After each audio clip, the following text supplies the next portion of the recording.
अरे सहजता जीवन का सर्वांग सत्य है, सबका सब कुछ निश्चित है, यह महासत्य है। सबका सब कुछ सहज स्वयं से ही होता है, अधिक कहे क्या सब स्वकाल में ही होता है। सभी सहज ही परिणमे अपने क्रम अनुसार, परिवर्तन संभव नहीं, करो सहज स्वीकार।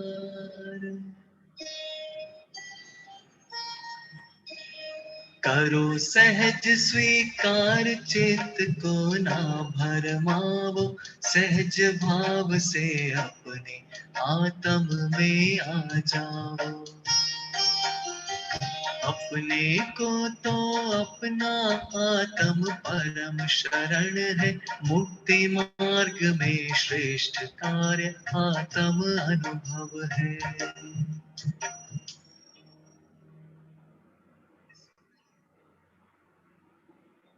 It is cars 24. So whole new world of buying cars. कहीं इधर उधर घूमने की जरूरत नहीं।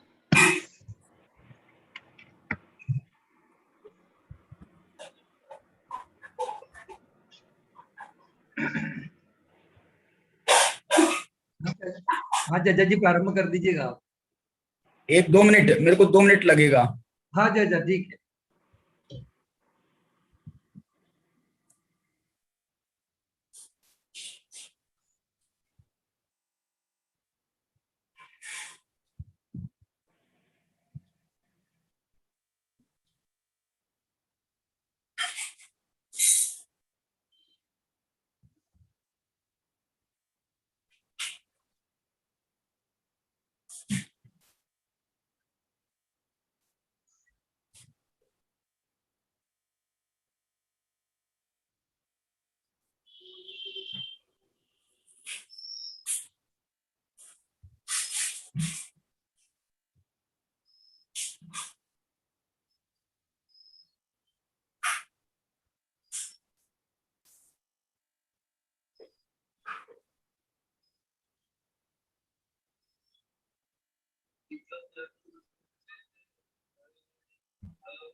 आथी उतरती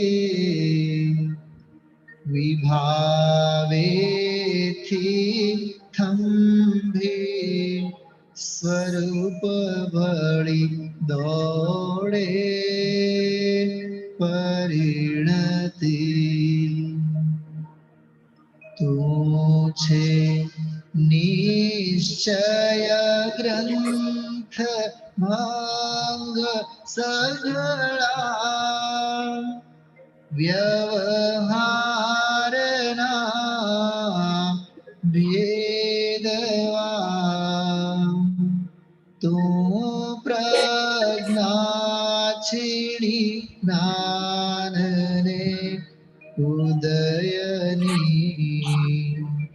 संधि सहु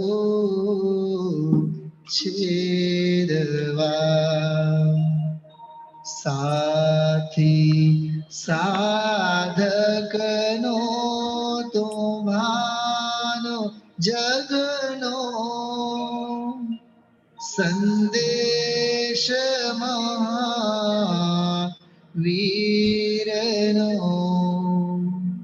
विसामो भवक्लांतना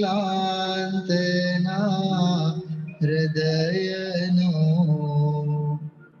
तू पंथ मुक्ति तरणो।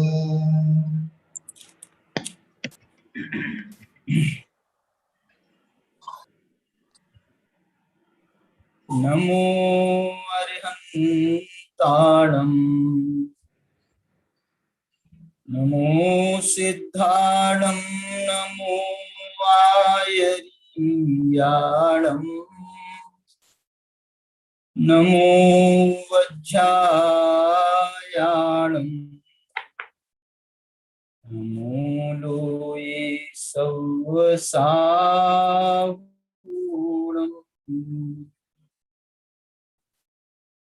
अभिवन्द्यून शिरसा अपुनः कारणं महावीरम् ते सिंपयथ भंगम् मग्गं मोक्षस्य वोच्छामि।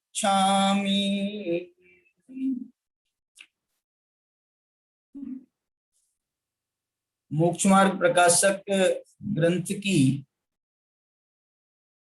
आगामी रूपरेखा को ध्यान में रखते हुए ये व्याख्यान माला के अंतर्गत हम अभी पंचास्तिकाय संग्रह के आधार पर मोक्ष मार्ग की चर्चा कर रहे हैं। इसमें 9 पदार्थों के माध्यम से मोक्ष मार्ग की चर्चा की गई है। ये 9 पदार्थों में सबसे अंतिम जो मोक्ष पदार्थ है उसकी 4 गाथाएं बताई हैं, 150, 51, 52 और 53। इन चारों गाथाओं में 2 गाथाओं में भाव मोक्ष का और 2 गाथाओं में द्रव्य मोक्ष का वर्णन किया गया है। भाव मोक्ष के लिए उन्होंने 13वें गुणस्थान तक,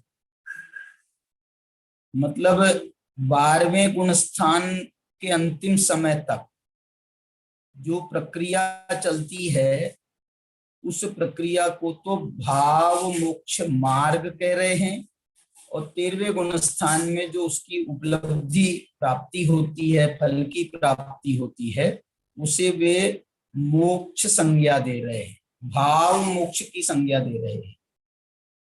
इसके बाद में अब केवल ज्ञान हो जाने के बाद जो अवशेष काम रह जाता है मोक्ष के संबंध में, मतलब साक्षात मोक्ष नहीं होता है, जिसे इन्होंने द्रव्य मोक्ष का नाम दिया है।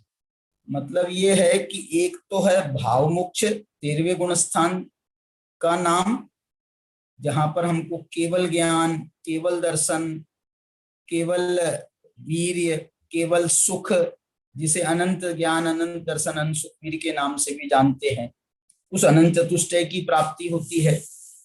और उसके बाद जो कार्य होता है वो द्रव्य मोक्ष कह रहे हैं, उसको द्रव्य मोक्ष कह रहे हैं। यद्यपि वहां पर केवल ज्ञान हो गया है तो बुद्धि का तो अभाव हो गया है, बुद्धि को मति ज्ञान का पर्यायवाची माना गया है, इसलिए वहां पर, और क्षयोपशम चाहिए मति ज्ञान वर्ण कर्म का, क्षयोपशम को बुद्धि कहते हैं। तो यहाँ तो क्षयोपशम ज्ञान के क्षयोपशम भाव का क्या, क्षयोपशम भाव का ही अभाव हो गया है। और जो है मति ज्ञान भी यहाँ पर काम नहीं कर रहा है। तो केवल ज्ञान हो जाने के बाद में बुद्धि पूर्वक हम कोई कार्य उनका नहीं कह सकते, मन कार्य नहीं कर रहा है, भाव मन कार्य नहीं कर रहा है। इस दृष्टि से उनके जो है केवली भगवान जो कार्य उनके माने योग निमित्तक ही कार्य होते हैं, योग निमित्तक ही कार्य होते हैं। अभी हम जो हैं वहां समय सार की परिचर्चा करते हैं, उसमें भी योग का एक प्रकरण आया था। तो योग के संबंध में जब हमने शोध खोज की थी तो जैन सिद्धांत कोश में बहुत बड़ा एक प्रकरण है योग का। उस योग में उनसे, योग को हम सामान्य से तो यही समझते हैं कि ये हमारे प्रदेशों की चंचलता का नाम योग है, लेकिन ये प्रदेशों की चंचलता क्यों होती है, उसमें जो कार्य करने वाली पीछे शक्ति है उस शक्ति का नाम है वीर्य शक्ति। इसलिए योग को उन्होंने वीर्य शक्ति से जोड़ा था। इसलिए मैं ये कहना चाहता हूं कि यहाँ पर जब हम कोई कार्य हमारा बाकी रहता है या कोई भी कार्य हमको करना है, पुरुषार्थ जिसे अपन कहते हैं, तो उस पुरुषार्थ का नाम ही देखो योग कह रहे हैं, देखना। और उसी पुरुषार्थ का नाम ध्यान भी कहा जाता है। इससे ये अर्थ निकला कि योग को ध्यान का अर्थ में जब प्रयोग किया जाता है तो ये इसका अर्थ ये है कि ये पुरुषार्थ है, योग के माध्यम से पुरुषार्थ होता है। इसीलिए तो जो वो पुरुषार्थ ही तो है योग की, माने प्रदेशों की जो सामर्थ्य है, माने प्रदेशों की माने प्रदेशवान द्रव्य है, तो द्रव्य की जो सामर्थ्य है उसके निमित्त से, मालूम आपको, वीर्य के निमित्त से कर्मों का आगमन जो होता है वो योग के कारण माना गया है। तो जो आत्मा की चंचलता है, जो आत्मा की उस समय योग की प्रवृत्ति चल रही है, उस योग की प्रवृत्ति से कर्म आते तो बहुत हैं, लेकिन यदि हम राग द्वेष मोह रूप से परिणमित ना हो तो वो आकर के भी चले जाते हैं। यही कारण है कि इरियापथ आश्रव केवली परमात्मा को माना गया है। कर्म आते तो हैं, लेकिन उसके कर्मों के आने के बाद में उसका प्रकृति रूप से परिणमन, उसका दूसरे कर्मों रूप से परिणमन, वो कुछ नहीं होता है। उनका जो है एक माना गया है कि उनको एक साता वेदनी कर्म मात्र जो है वहां पर कार्य करती है। तो वो साता वेदनी के जो है, साता वेदनी भी स्थिति बंध के अभाव में, स्थिति नहीं बंधती है उसमें। जितनी भी साता वेदनी कर्म आते हैं वो सब साता वेदनी में परिणमित होते हैं और वो तुरंत फल दे करके जाते हैं, तुरंत उसी आए और वही फल दे करके चले गए, रुके नहीं। तो जो ये स्थिति है ये केवली परमात्मा की स्थिति होती है। वो केवली परमात्मा को जो ध्यान होता है, वो केवली परमात्मा को जो ध्यान होता है, तो मैंने कल आपको बहुत बताई थे परसों की चर्चा में कि चारों प्रकार के ध्यान माने शुक्ल ध्यान की, शुक्ल ध्यान के जो 4 भेद हैं उसमें से 2 ध्यान केवल ज्ञान के पहले के हैं और 2 ध्यान केवल ज्ञान के बाद के। तो ये ध्यान की बात कही गई है। केवल ज्ञान की अवस्था में भी यद्यपि ध्यान नहीं माना गया है निश्चय से, लेकिन व्यवहारिक दृष्टि से ये जरूर कहा गया है कि हम यदि उनकी अवस्था देखें केवली परमात्मा की,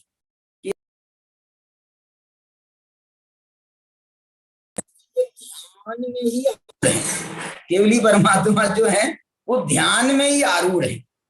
इसलिए जो है अभी चलता है, चंचलता नहीं है। माने देखो चंचलता बहुत प्रकार की मैं बताना चाहता हूं। 2-3 कार्य तो केवली परमात्मा के माने गए हैं। कौन से 2-3 कार्य माने गए हैं? कि जैसे वचन बोलते हैं, समोसरण में उठते हैं, बैठते हैं। क्यों उठते बैठते हैं? एक बार सिर्फ उठते बैठते हैं जब उनका दूसरे प्रदेश में गमन होता है। तो उनका जो गमन होता है तो बैठे बैठे गमन नहीं होता है, वो खड़े हो जाते हैं। लेकिन खड़े होने के बाद में जो गमन है वो उनका ऐसा लेफ्ट राइट वाला गमन नहीं होता है। वो केवली परमात्मा तो एक जगह खड़े हैं और समझ लो उनका जो विमान है, माने कर्मों का विमान या जो है वो ऐसे सीधे सीधे जाते हैं, सीधे। और ऐसा कहा गया है कि जैसे जैसे आगे बढ़ते जाते हैं ऐसे ऐसे माने जो है ना 25 नहीं 225 15 इंटू 15 225 हो जाएंगे ना। 225 कमल, बड़े बड़े कमल जो हैं वो उसके आसन पर, माने उसके विमान पर वो केवली परमात्मा खड़े रहते हैं और वो जो है वो गमन करता है। केवली परमात्मा तो ऐसे ही खड़े रहते हैं, ऐसा उनका ये गमन होता है। और जो है अंतर्मूर्त में ही वो वहां पहुंच जाते हैं, अंतर्मूर्त का सेकंडों में ही पहुंच जाते हैं और उसके बाद में वहां पर विराजमान हो जाते हैं। फिर उनका समोसरण वहां लग जाता है, फिर दिव्य ध्वनि के द्वारा उपदेश शुरू हो जाता है। इसलिए जो है ये इतने कार्य माने हैं। इसके अलावा हम कहें उनका हाथ चलना, पांव चलना, जैसे हम जो है ना यहाँ भाषण व्याख्यान कर रहे हैं तो हम जो ऐसे हाथ पांव चलाते हैं, ऐसा कुछ नहीं भगवान का। भगवान का तो मुंह भी चलता हुआ नजर नहीं आता है। जब बोलते हैं ना तो उनका मुंह भी चलता हुआ नजर नहीं आता, ऐसा वो जो है। इसलिए ये जो उसको जो है ना वीर हिमाचल ते निकसी गुरु गौतम के मुख कुंड ढरी है। माने इसको जो है ना मुखार विंद से, शास्त्र में ऐसा लिखा भी मिल जाएगा आपको लेकिन वास्तव में केवली परमात्मा मुंह से नहीं बोलते, लेकिन मुखारविंद जो है, जैसे सभी का लोक में सभी का मुख से बोलना होता है, तो भगवान भी बोल रहे हैं तो उनके मुखारविंद की ऐसी उपमा दी गई है। वास्तव में तो उनका पूरा जो है समग्र जो पूरा माने जो भगवान विराजमान है, और ऐसा लगता है जैसे आकाशवाणी खिल रही है। भगवान के वाणी, भगवान विराजमान है और भगवान के विराजमान होते हुए दिव्य ध्वनि ऐसी प्रतीत होती है, ओंकार ध्वनि सर्वांग से निकलती हुई, सर्वांग से निकल रही है, तो अब हमको कैसे पता चले? तो उस दृष्टि से जो है उसको ऐसी प्रतीत होती है मानो वो आकाशवाणी ही खिल रही है। तो वहां भी उनकी चंचलता नहीं है, बोल नहीं रहे हैं, हाथ पांव नहीं चला रहे हैं, मैं ये बताना चाह रहा था। तो ऐसी जो अविचल स्थिति है, जैसे वहां पर गमन हुआ ना, तो ऐसे खड्गासन मुद्रा में मानो भगवान खड़े हैं, और यहाँ पर बोल रहे हैं, समोसरण में बैठे हैं, तो ऐसा वहां भी बिल्कुल ध्यानस्थ मुद्रा में भगवान बैठे, माने वहां भी ध्यानस्थ मुद्रा है। इस अपेक्षा से उसे ध्यान कहा जा सकता है, ये शास्त्र का वचन है। शास्त्र जो कथनचित ध्यान शब्द का प्रयोग कर रहे हैं, ध्यान नहीं होता, कथनचित ध्यान होता है।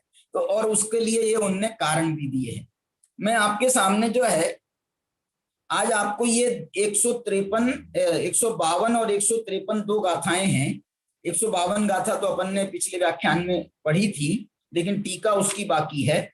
आज मैं आपको सिर्फ अमृत चंद्राचार्य की दोनों टीकाएं पढ़ना चाह रहा हूं। दोनों टीकाएं माने 152 की भी और 153 की भी, दोनों टीकाएं मैं पढ़ना चाहता हूं अमृत चंद्राचार्य की, अमृत चंद्राचार्य की सुदर्शन जी। तो अमृत चंद्राचार्य की जो टीका है वो आपके सामने मैं पढ़ रहा हूं। देखो, कल हमने गाथा पढ़ी थी 152 और 53 दोनों गाथाएं पढ़ देता हूं पहले, उसके बाद में जो है फिर अपन इसकी टीका पढ़ते हैं। 152 नंबर की गाथा आप लोग भी पढ़ना। दंसन नाण समग्गम ध्यानम नो अन्न दव संयुक्तम जायदि निज्जर हेदु स्वभाव सहितस्य साधुस्। हमने पूर्व व्याख्यान में ये जो है ना साधुस् शब्द की व्याख्या बहुत करी थी कि ये जो है ना केवली परमात्मा भी ये ध्यान करते समय मानो ये साधना कर रहे हों, और साधना कर रहे हैं इसलिए इनको साधु संज्ञा दी जानी चाहिए। वो दृष्टि से यहाँ पर उन्होंने कुंद भगवान ने शब्द का चुनाव भी है ना, वो शब्द का चुनाव भी उन्होंने ऐसा ही किया है जिससे जो है वो आप उससे भी अर्थ निकाल सकते हो। देखो और क्या हुआ है, ये ध्यान करते समय आप केवली भगवान को देखो।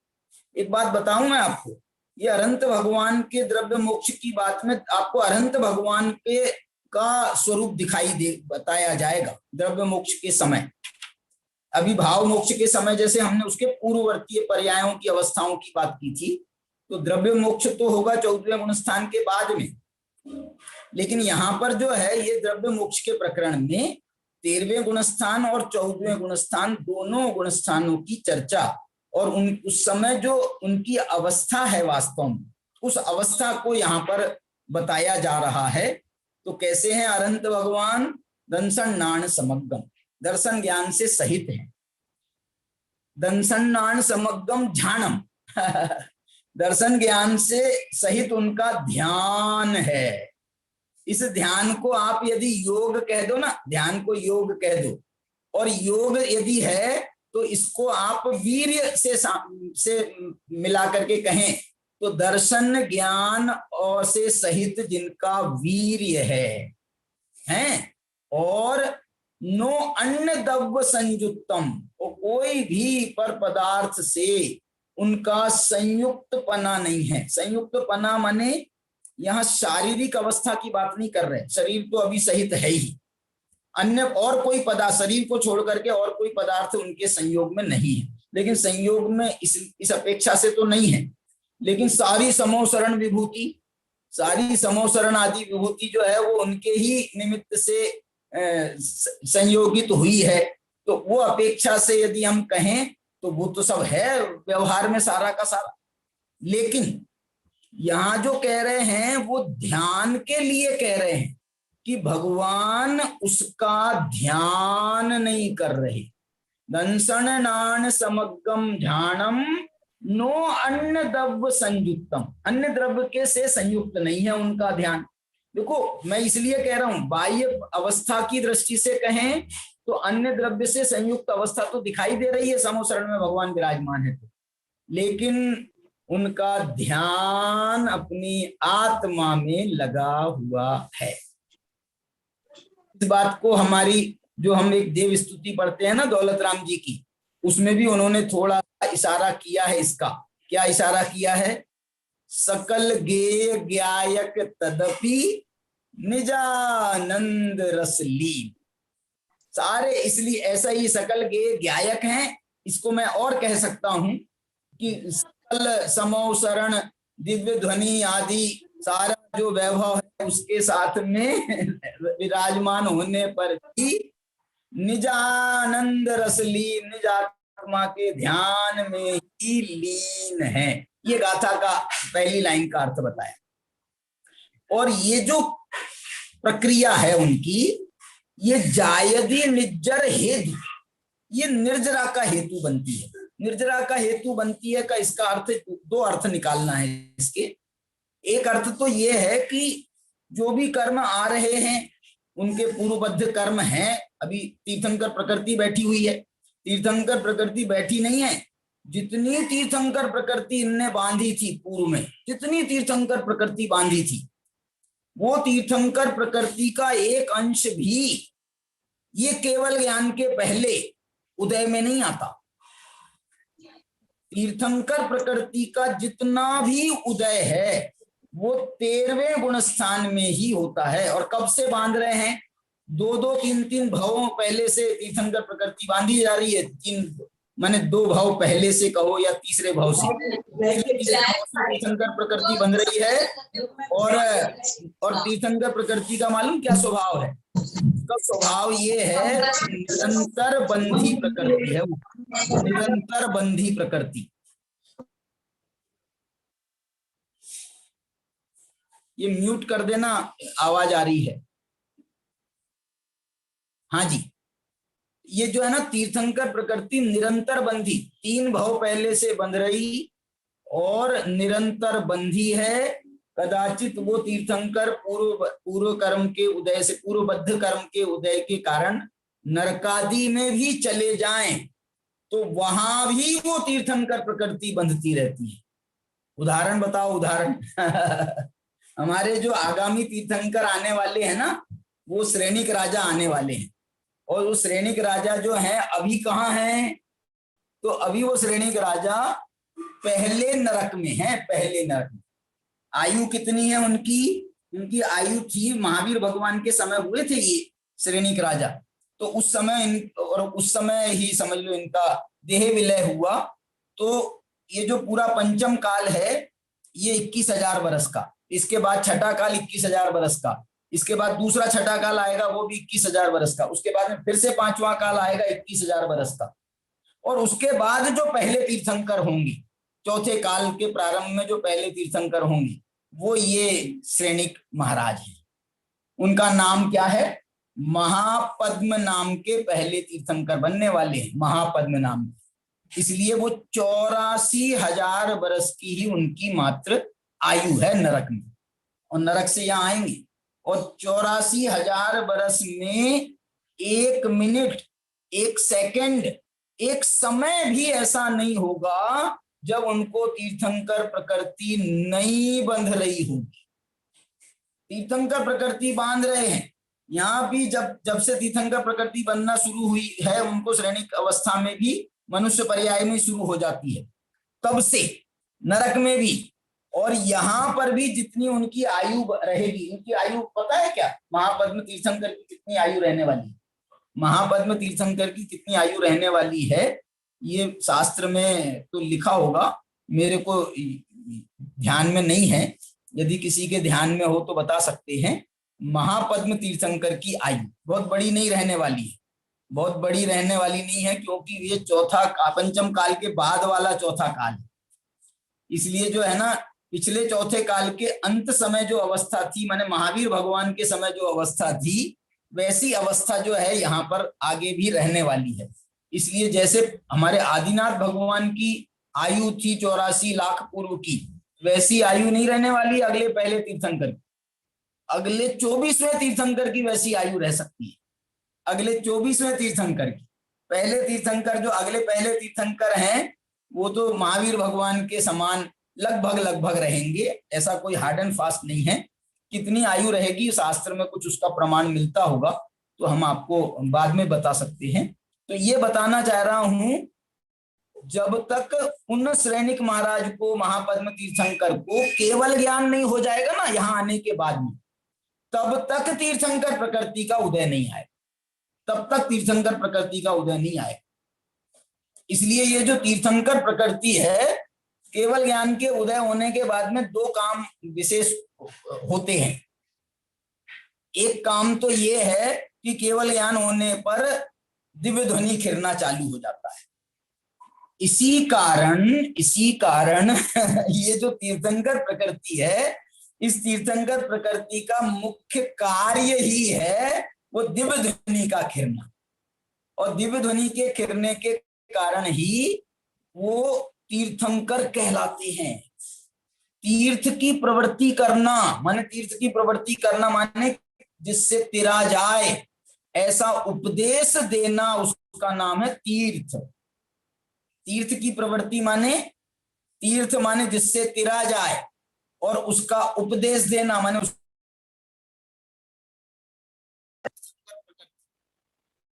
ऐसी जो तीर्थंकर प्रकृति है, वो तीर्थंकर प्रकृति जो है वो तब उदय में आती है।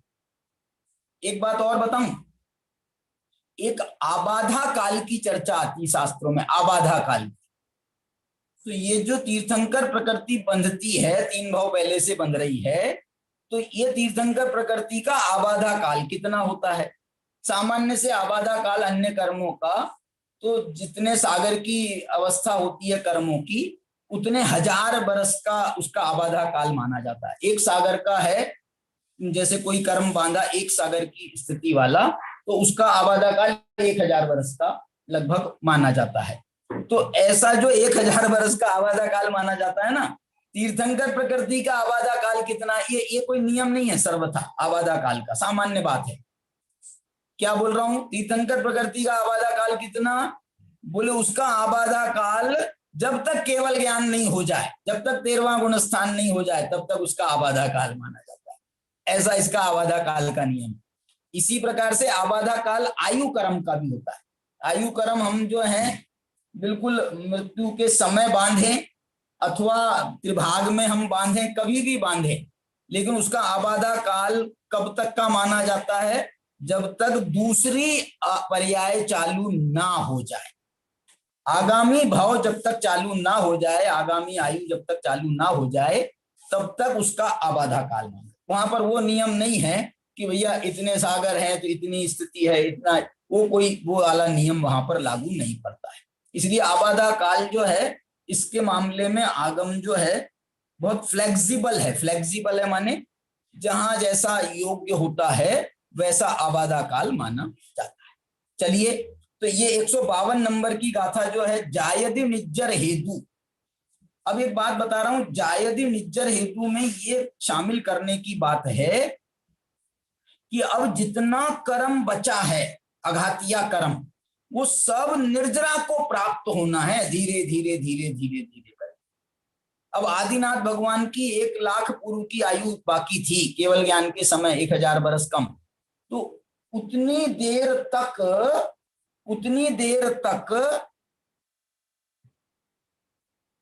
देखो, इसमें जो है ना, ये एक सागर नहीं है, एक कोड़ा कोड़ी सागर है, तो एक कोड़ा कोड़ी सागर के लिए 300 बरस ये आबाधा काल। 30 कोड़ा कोड़ी सागर है तो उसके लिए 3000 बरस का आबाधा काल। 70 कोड़ा कोड़ी सागर है तो उसके लिए 700 बरस का आबाधा काल।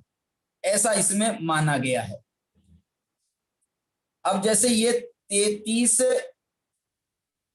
आयु कर्म का है, 33 सागर की जिसकी आयु होती है, उसका जघन्य आबाधा काल अंतर्मूर्त है, और उसका उत्कृष्ट आबाधा काल 1 कोटि पूर्व, 1 कोटि पूर्व भी उसका हो सकता है। 33 सागर की आयु बांधने वाले का आबादा काल 1 कोटि पूर्व का भी हो सकता है। 1 कोटि पूर्व /3 ऐसा दिया है।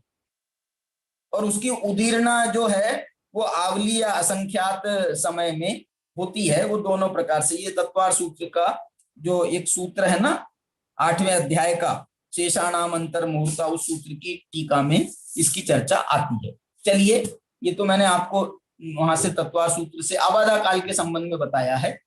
तो तीर्थंकर प्रकृति का आबादा काल विशेष मैंने आपको बताया, आयु कर्म का आबादा काल विशेष बताया, और सामान्य से जो आबादा काल बताया है वो सामान्य से आबादा काल उसका उस रूप में बता दिया मैंने आपको। 1 कोड़ा कोड़ी सागर, 30 कोड़ा कोड़ी सागर, 70 कोड़ा कोड़ी सागर का 7000 बरस ऐसा लगभग होता है। यहाँ जो है ये जितने कर्म बंधे हैं अघातिया कर्म, उनकी धीरे धीरे क्रमशः निर्जरा होती है। और इस निर्जरा के कारण ये जो ध्यान उनका चल रहा है, जो उसके लिए कहा, उसके कारण से उनको भी साधु संज्ञा मानी गई है, उनको भी निर्जरा के कारण ध्यान संज्ञा मानी गई है। इस बात का विस्तार उन्होंने टीका में भी किया है। तो चलिए वो टीका जो है मैं उसके पहले पढ़ूं, अमृत चंद्राचार्य की टीका।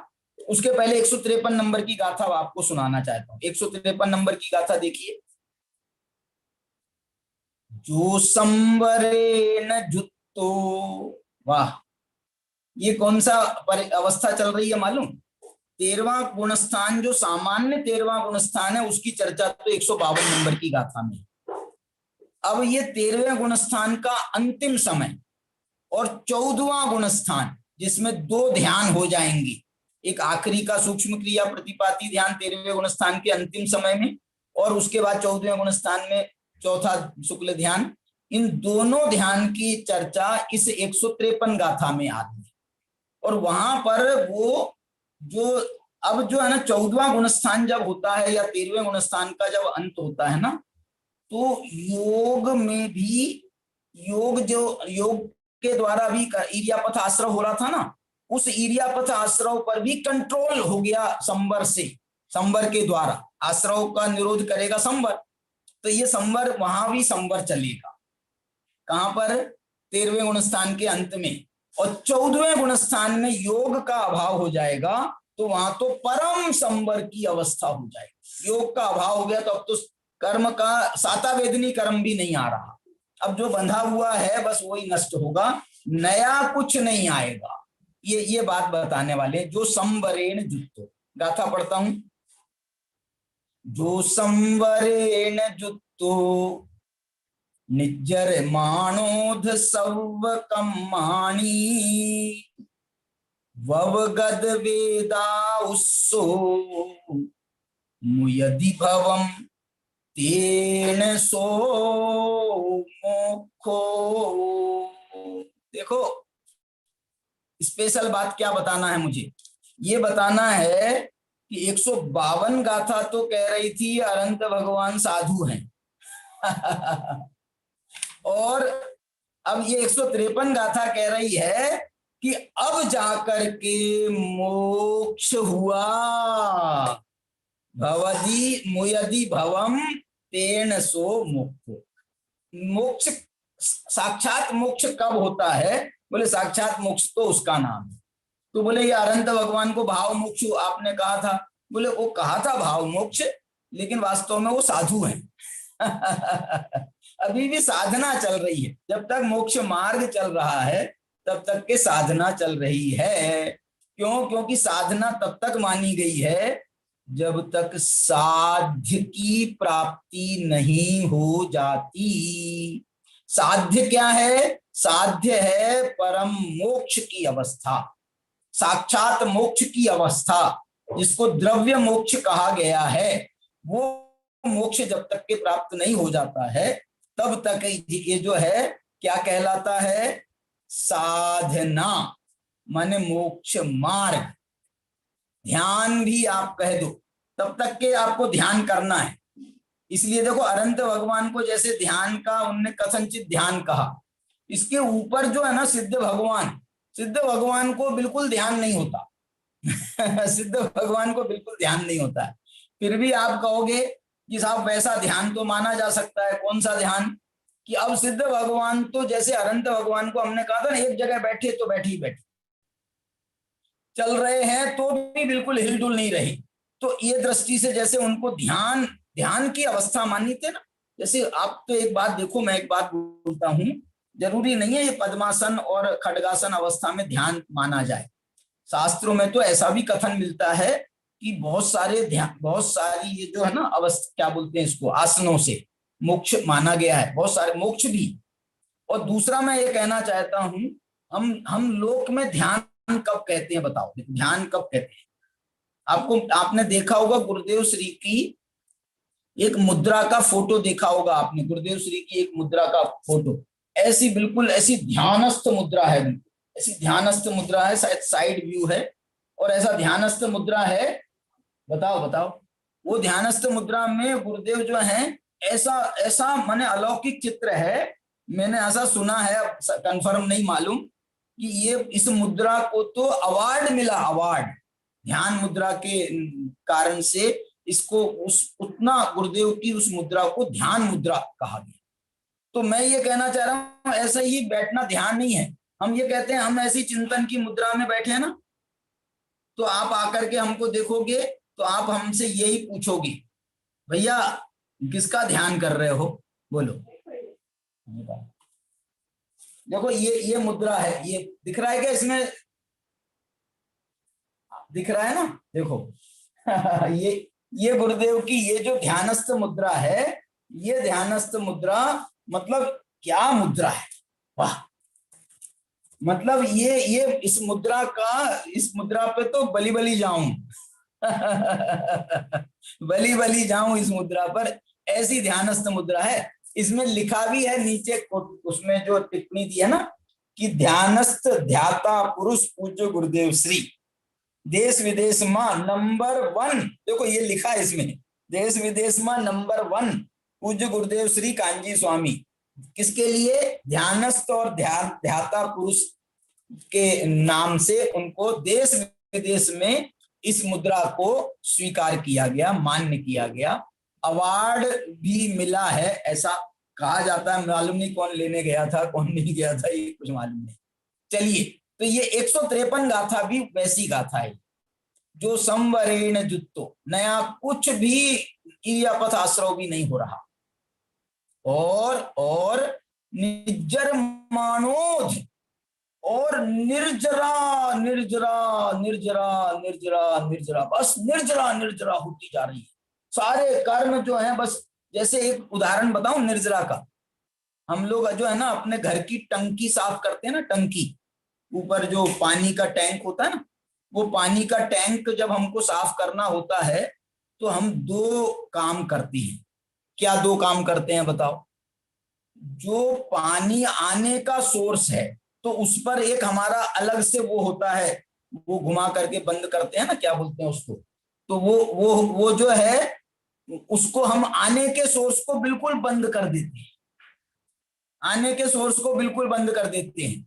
और जो हमारे नलों में पानी आता है उसी टैंक से, वो नलों को पूरा खोल देते हैं, नलों को पूरा खोल देते हैं, उसका जो वो भी होता है वो भी पूरा खोल देते हैं। तो जितना टैंक में पानी भरा हो, गैलनों से पानी भरा हो, तो हम क्या करते हैं मालूम? हम क्या करते हैं? हम ये करते हैं कि रात को, सुबह हमको टंकी साफ करना है तो रात को ही हमने उसके आज पानी उसमें भरा नहीं है तो नया पानी जा नहीं रहा है, और आउटलेट जो है उसका, वो आउटलेट पूरा खोल दिया है, और जितने घर भर में नल हैं उन सब को खोल दिया है और सारा पानी बहा दिया है। इसको क्या कहते हैं मालूम? जो संवरेण जुत्तो, निज्जर मानोध सव कम्माणी। और उसमें जो है वो पूरा का पूरा जो है ना उसको खाली कर देते हैं, पूरा टैंक खाली हो जाता है। अब फिर जब हम सुबह जाते हैं साफ करने के लिए तो मालूम क्या करना पड़ता है, उसमें जो है ना थोड़ा नीचे नीचे गंदा पानी इकट्ठा रहता है, तो उसको तो जो है उस पानी को तो हम कपड़े वगैरह से या डब्बों से उसको साफ निकालना पड़ता है, उसको निकालते हैं।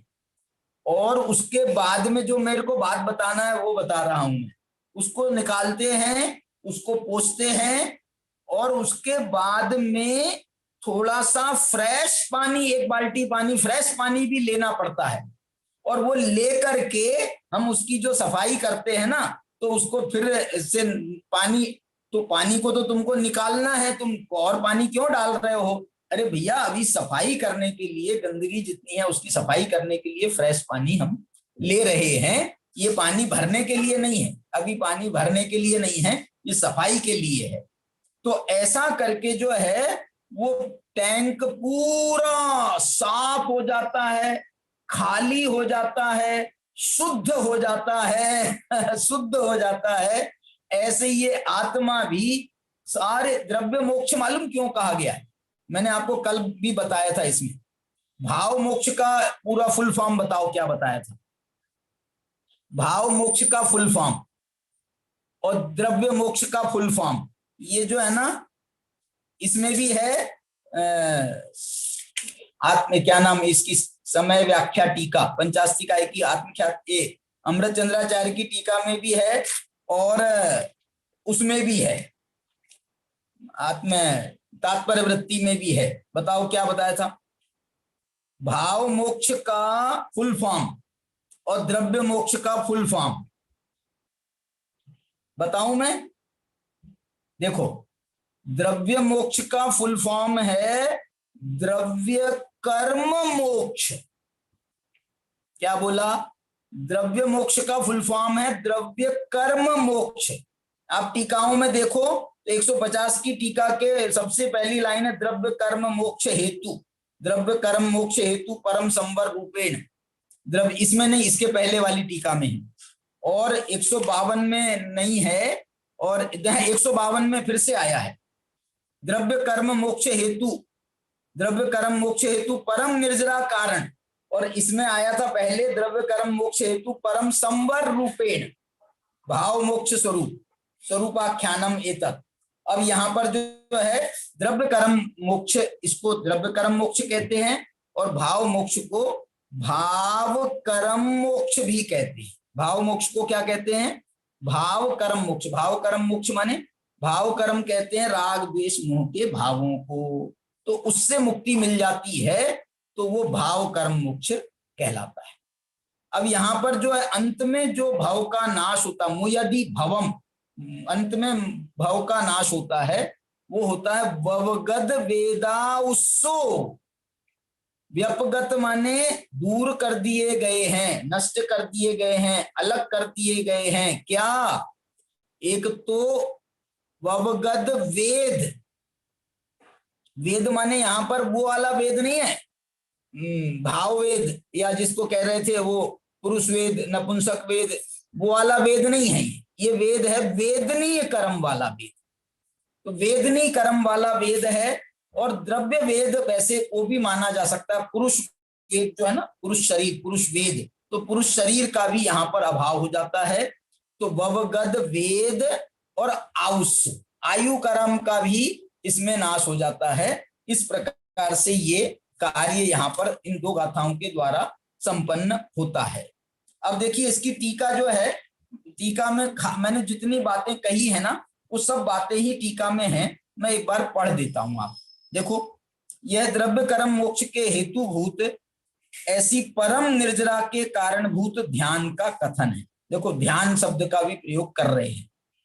इस प्रकार वास्तव में यह भाव मुक्त, ये देखो, हाँ यही ऊपर ही, इस प्रकार यह वास्तव में भाव मुक्त, भाव मोक्ष वाले भगवान केवली को, भाव मोक्ष वाले भगवान केवली भगवान अनंत परमात्मा, जिन्हें देखो काम बहुत अच्छे शब्द हैं, स्वरूप तृप्त पने के कारण। आहा, जो उनका शब्द है ना दौलत राम जी का, निजानंद रसलीन, ये उसी का अनुवाद है। किसका अनुवाद है? स्वरूप तृप्त पने के कारण, बस अपने स्वरूप में ही तृप्त है। निजानंद रसलीन के कर्म विपाक कृत, देखो अपने स्वरूप में लीन है तो कर्म विपाक कृत माने जो अघातिया कर्मों का उदय आ रहा है उससे सुख दुख रूप विक्रिया अटक गई है। सुख दुख रूप विक्रिया, सुख दुख की विक्रिया क्यों कह रहे हैं? अनंत भगवान को कह रहे हैं सुख दुख की विक्रिया क्यों कह रहे हैं? क्योंकि अनंत भगवान को भी साता वेदनी कर्म भी अभी उनकी सत्ता में पड़ा है और असाता वेदनी कर्म भी उनकी सत्ता में पड़ा है। साता वेदनी जो है वो सुख का निमित्त मानी गई, असाता वेदनी दुख का निमित्त मानी गई। ये बात अलग है कि जब उनके वो उदय काल आता है ना, असाता वेदनी का उदय काल, तो उसका वो जो होता है कौन सा वो संक्रमण कहते हैं, तत्काल होता है उसका संक्रमण, स्तिबुक संक्रमण। तो ये स्तिबुक संक्रमण होता है और उसी समय असाता वेदनी साता वेदनी में कन्वर्ट होकर के अनंत भगवान के उदय में आती है। अनंत भगवान को असाता वेदनी का उदय नहीं है। श्वेतांबरों में यही तो माना गया है, उन्होंने असाता वेदनी को साक्षात भी उदय में मान लिया और असाता वेदनी उदय आती है इसलिए उससे भूख लगती है उनको, इसलिए उनने उनको कवलाहार सिद्ध कर दिया। भूख लगती है, प्यास लगती है और जो है और काम भी होते हैं उनको, तो बीमारी चीमारी भी होती है, रोग आदि भी उनने माने हैं। उनने माना मालूम, भगवान महावीर को एक बहुत गंदी बात बोली है, बहुत गंदी बात। भगवान महावीर को जो है एक बार पेचिस का रोग हो गया था, मतलब इतना गंदी बात जो है। अब जो है असाता वेदनी को बताना था उनको, तो असाता वेदनी बता दी उनने, भूख लगती है प्यास लगती है, ये तो सामान्य असाताएं हैं, लेकिन रोग आदि भी हो जाती हैं, तो ये जो है ऐसी असाता उनने उनको मानी। और ये पेचिस के लिए उनने और भी इसके आगे भी बढ़ करके बात कही है। किसी ने उनके ऊपर कोई वो फेंकी थी, क्या बोलते हैं उसको, ऐसी कोई विक्रिया या कोई चीज ऐसी है, कोई विद्या फेंकी थी उन पर और जिससे उनको ये पेचिस हो गया था। तो ये जो है दिगंबर शासन कहता है कि असाता वेदनी सत्ता में तो हो सकती है, असाता वेदनी सत्ता में तो हो सकती है, लेकिन उदय में नहीं आती। उदय में तो साता में कन्वर्ट होकर के उदय में आती है। इसलिए अनंत भगवान को कोई प्रकार की असाता है ही नहीं, ना भूख की, ना प्यास की, ना किसी चीज की। इसलिए उनको कोई जो है वो अपने ध्यान में लीन रहते हैं सदा काल। स्वरूप तृप्त पने के कारण कर्म विपाकृत सुख दुख रूप विक्रिया अटक गई है उन्हें। आवरण के प्रक्षीण पड़ने के कारण, आवरण माने ज्ञानावरण दर्शनावरण, अनंत ज्ञान दर्शन से संपूर्ण शुद्ध ज्ञान चेतनामय पने के कारण, अतीन्द्रिय पने के कारण, जो अन्य द्रव्य के संयोग रहित हैं। देखो ये वीर्य को समझा रहे हैं। और शुद्ध स्वरूप में अविचलित चैतन्य वृत्ति होने के कारण, ये चैतन्य वृत्ति माने वीर्य, अविचलित चैतन्य वृत्ति, इसको योग भी कह रहे हैं, जो कथंचित ध्यान नाम के योग्य हैं। ध्यान नाम के योग्य हैं, ध्यान है नहीं उनको क्योंकि आनंद में लीन है। ऐसा आत्मा का स्वरूप पूर्व संचित कर्मों की शक्ति का सातन अथवा उनका पतन देखकर निर्जरा के हेतु रूप से वर्णन किया जाता है। केवली भगवान के भावार्थ है, केवली भगवान के आत्मा की दशा ज्ञान दर्शनावरण के क्षय वाली होने के कारण, शुद्ध ज्ञान चेतनामय होने के कारण, देखो बता रहे हैं उनकी दशा कैसी है, ज्ञान दर्शनावरण के क्षय वाली होने के कारण, शुद्ध ज्ञान चेतनामय होने के कारण, इंद्रिय व्यापार आदि बहिर्द्रव्य के आलंबन रहित होने के कारण, वाह, अन्य द्रव्य के संसर्ग से रहित है, और शुद्ध स्वरूप में निश्चल चैतन्य परिणति रूप होने के कारण किसी प्रकार, किसी अपेक्षा, बाह्य अपेक्षा से ध्यान नाम के योग्य है। उनकी ऐसी आत्मदशा का निर्जरा के निमित्त रूप से वर्णन किया जाता है, क्योंकि उन्हें पूर्वोपार्जित कर्मों की शक्तिहीन होती जाती है और वे कर्म खिरते जाते हैं। ये सब चर्चा अपन ने इसमें करी है। अब 153 गाथा की जो टीका है, छोटी सी टीका है, उसको मैं कल पढ़ूंगा। अभी समय तो अपना हो गया है, हम जो है हमारे बच्चों से भी सुनेंगे, और आप कहो तो मैं 2 मिनट में पढ़ देता हूं, फिर ये विषय अपना पूरा हो जाएगा। 1-2 मिनट में पढ़ रहा हूं मैं। देखिए, यह द्रव्य मोक्ष के स्वरूप का कथन है। ये 14वें गुण स्थान से आप इसको समझने की प्रयास करना, 14वां और 13वें के अंत का भी। वास्तव में केवली भगवान को भाव मोक्ष होने पर परम संवर सिद्ध होने के कारण उत्तर कर्म संतति निरोध को प्राप्त होकर के, नया कर्म तो आता ही नहीं, अब आना बंद हो गया, परम निर्जरा के कारण भूत ध्यान सिद्ध होने के कारण पूर्व कर्म। देखो यहाँ पर जब जो ध्यान कह रहे हैं ना, तो अब ये तो शुक्ल ध्यान चल रहा है यहाँ एक्चुअल, तो यहाँ पर उन्होंने वो नहीं कहा ध्यान, कौन सा कथनचित ध्यान, यहाँ पर तो उन्होंने सीधा ध्यान कहा है।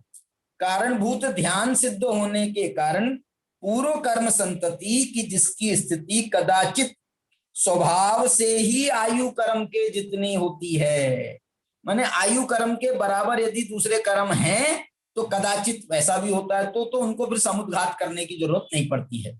और कदाचित समुद्घात विधान से आयु कर्म के जितनी होती है वह आयु कर्म के अनुसार ही निर्जरित होती हुई, माने समुद्घात विधान के द्वारा उसको बराबर कर देते हैं, और उससे जो है आयु कर्म के अनुसार ही निर्जरित होने की होती हुई अपुनर्भव के लिए, माने नया भव धारण नहीं करते हैं, अपुनर्भव के लिए वह भव छूटने के समय जैसे ही उसका आयु कर्म के निमित्त से वो भव छूटता है, वेदनी आयु नाम गोत्र रूप सर्व कर्म पुद्गलों का जीव के साथ अत्यंत विश्लेष हो जाता है, इसका नाम द्रव्य मोक्ष है।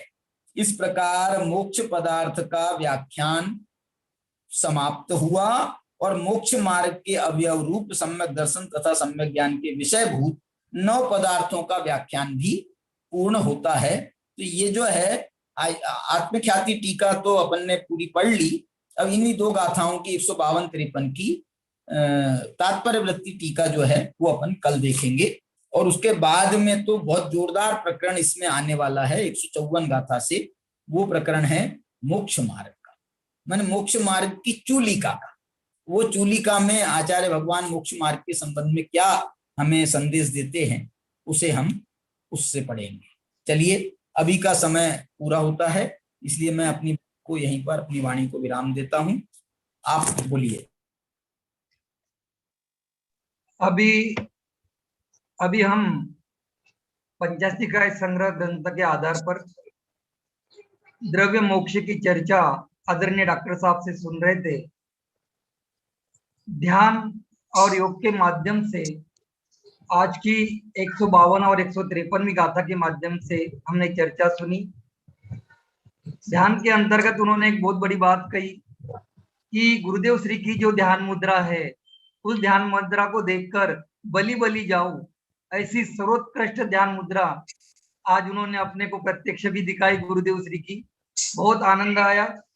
इसी श्रृंखला को आगे बढ़ाते हुए मैं हमारे छात्र प्रांजल जैन को आमंत्रित करता हूं कि आज के प्रवचन की जो मुख्य बिंदु है वो सुनाए।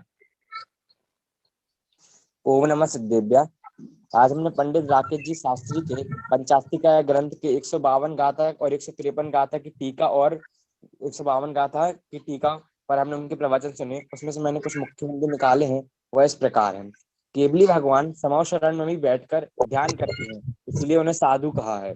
दूसरा, दर्शन ज्ञान सहित जिनका ध्यान है और किसी अन्य द्रव्य से उनका कुछ संयुक्त नहीं है, ऐसे केवली भगवान है। तीसरा, सैनिक राजा की 84,000 वर्ष की नरक में आयु है और प्रति समय उनकी तीर्थंकर प्रगति हर समय बन रही है, और फिर आयु पूर्ण होकर चतुर्थ काल में महापद्म नाम के पहले तीर्थंकर कहलाएंगे। तीर्थ अर्थात जिससे तेरा जाए और इसका उपदेश देना सो तीर्थंकर।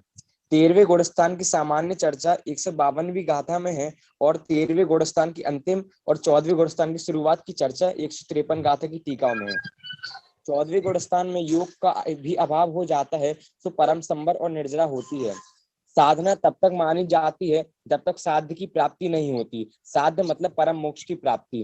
पंडित जी ने एक निर्जरा का बहुत अच्छा उदाहरण दिया था कि हमें टंकी साफ करनी है तो पहले तो हमें जहां हमें टंकी साफ करनी है तो पहले तो हमें टंकी में जाने वाला पानी बंद करना पड़ेगा। फिर हमें सब नल चालू करके जिस टंकी खाली हमें पूरे सब नल चालू करना पड़ेगा जिससे पूरी टंकी खाली हो जाए। उसी प्रकार 14वें गुण स्थान में परम संबंध प्रकट हो जाता है और निर्जरा ही निर्जरा होती है। द्रव्य मोक्ष अर्थात द्रव्य कर्म मोक्ष और भाव मोक्ष अर्थात भाव कर्म मोक्ष। भाव कर्म मतलब राग द्वेष भावों की उत्पत्ति। अरहंत भगवान को कोई प्रकार की असाता वेदनी का उदय नहीं होता है। चेतन वृत्ति अर्थात वीर। जय जिनेन्द्र। बहुत बढ़िया। नरेश चाचा भी कुछ कहना चाहते शायद। हाँ बहुत नरेश अच्छा चाचा। बेटा, बोलिए नरेश जी। हाँ भैया, सबको क्या भाव मोक्ष हो और क्या द्रव्य मोक्ष हो, भाव मोक्ष दोनों। अच्छा, ये पहले तो मतलब भाव मोक्ष ही होगा। हाँ, राकेश जी, अनंत तो अवस्था भाव मोक्ष की पहले अवस्था बनेगी भाव मोक्ष की, बाद में ही द्रव्य मोक्ष होगा उसका। बराबर। हाँ, तो उसका काल, भाव मोक्ष और द्रव्य मोक्ष के बीच का काल कोई ऐसा पर्टिकुलर कोई पीरियड है, ऐसा कोई नहीं, टाइम पर्टिकुलर नहीं है कुछ भी। भाव मोक्ष तो समझ लो 13वें गुण स्थान के पहले समय में हो गया। हाँ, और जो द्रव्य मोक्ष की प्रक्रिया है वो 13वें गुण स्थान के अंत में चालू होती है। अंत में मतलब बिल्कुल लास्ट अंतर मुहूर्त में। हाँ, 13वें गुण स्थान के माने द्रव्य मोक्ष की प्रक्रिया। तो 13वां गुण स्थान का जितना भी काल है, लघु जघन्य काल और उत्कृष्ट काल, तो वो सारा पूरा का पूरा काल इसमें माना जाएगा भाव मोक्ष का। ये आयु के ऊपर ही है ना अभी आप? जितनी आयु बाकी है फिर। हाँ, पूरी आयु पूरी करेंगे। जब तक नहीं होती है तब तक द्रव्य मोक्ष नहीं होता। आयु पूरी जब तक नहीं होगी तब तक के द्रव्य मोक्ष नहीं होगा। जब तक आयु उसकी बाकी है। हाँ, इसलिए जो है, अब जैसे सामान्य रूप से हम देखें तो जैसे वहां पर विदेश क्षेत्र में 1 कोटि पूर्व की आयु होती है ना, तो ये 1 कोटि पूर्व तक 13वां गुण स्थान रह सकता है 8 बरस कम।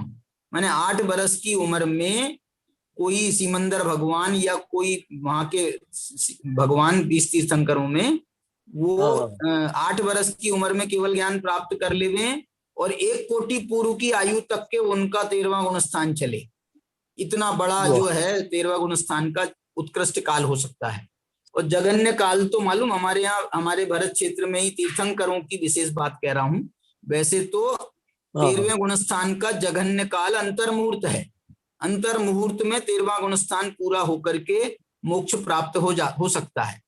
लेकिन तीर्थंकरों में जैसे हमारे यहाँ एक तीर्थंकर है ना, शायद मल्लीनाथ भगवान थे, तो उनका जो है 6 दिन का सिर्फ नहीं 6 दिन का तो शायद उनका मुनि अवस्था का काल था कि, और तीर्थ की प्रवृत्ति तीर्थंकरों के लिए तो रुकना पड़ता है। तीर्थंकर तो जो है तीर्थ की प्रवृत्ति करने के निमित्त से वो विशेष काल तक रुकते हैं। सबसे कम काल महावीर का ही है 30 वर्ष का 24 तीर्थंकरों में।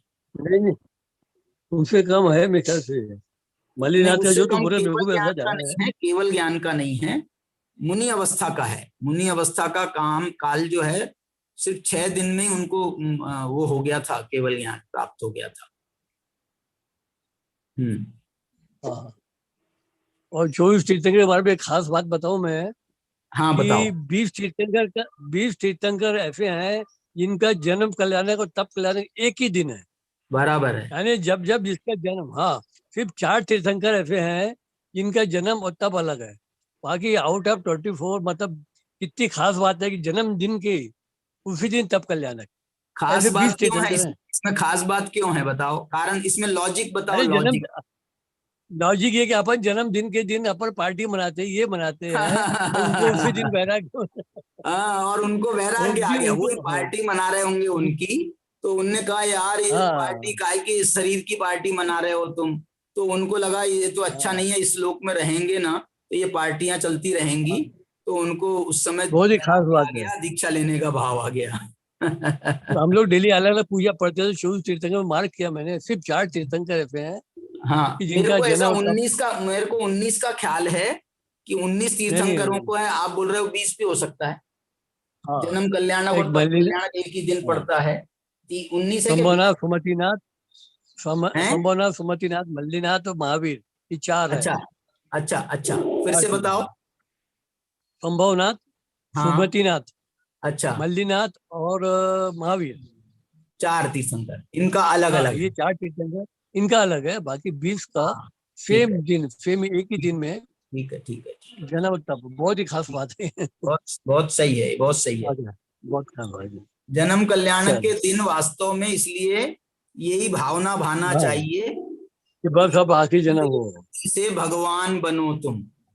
हम्म, जन्म मरण का अभाव करो तुम। जन्म कल्याणक के दिन, जन्मदिन के दिन ऐसा बोलना चाहिए, जल्दी हाँ, से भगवान बनो तुम, बोलो तुम अब जन्म अपना कल्याण कर।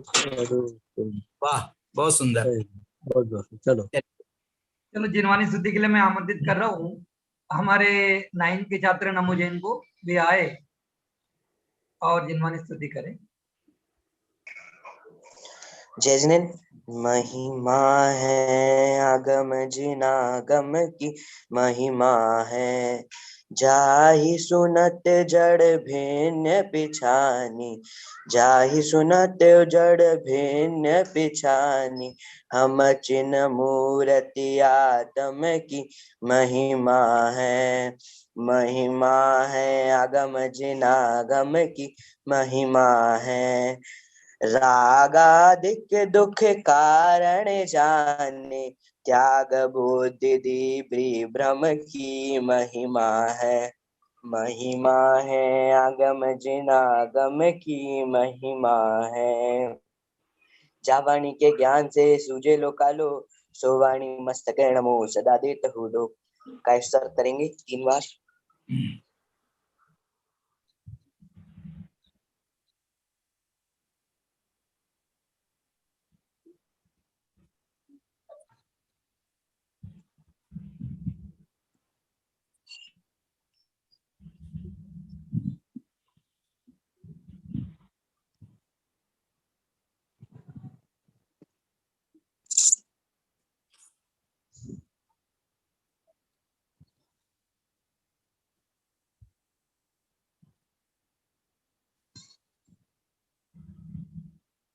जय बोलो द्वादशांग रूपी जिनवानी माता की जय।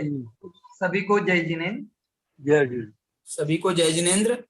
हमारे जय। सुदर्शन जी को, नरेश जी भाई साहब को, हमारे विद्यार्थियों में नमो जैन, अथर्व जैन, डॉक्टर विमल जैन, नरेंद्र भैया, प्रक्षाल जैन, राज जैन, संभव जैन, सम्यक पी जैन, ये डबल एस में कोई बैठे हैं, सुरेश जी भैया डायमंड को, और रानू जैन, वैभव जैन, महावीर जी पाटिल हमारे साथ आज जुड़े हैं।